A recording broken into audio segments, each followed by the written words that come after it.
壁房的同学说德香楼会闹鬼耶。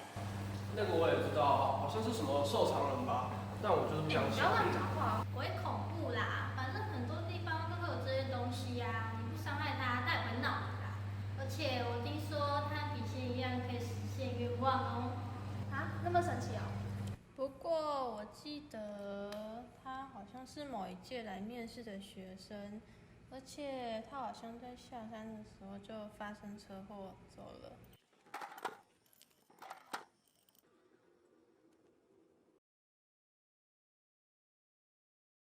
真的假的啊？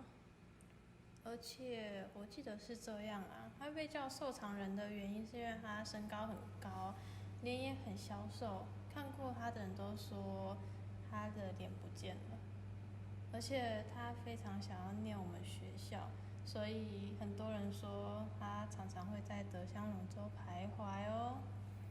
假的吧？我才不相信这种东西嘞，这种东西通常都骗小孩的。可是有人看过哎。反正我就是不相信啦。不然我们来试试看，我知道咒语。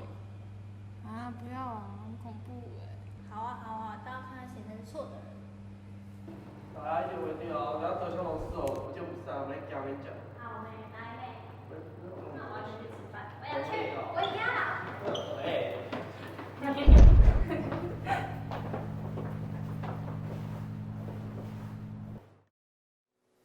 来跟我一起念，收藏少年来面试，咿呀咿呀哟，我们这有备审资料，来看哟。收藏少年来面试，咿呀咿呀哟，我们这有备审资料，来看哟。靠背哦，就跟你说是假的吧，浪费我时间哎，怎么可能？我记得我没有念错啊。为什么念起来这么像黄老先生有快递？不行，我们再一次。收藏少年。白痴啊！哎，晨晨，你有打火机吗？晨晨，在我这。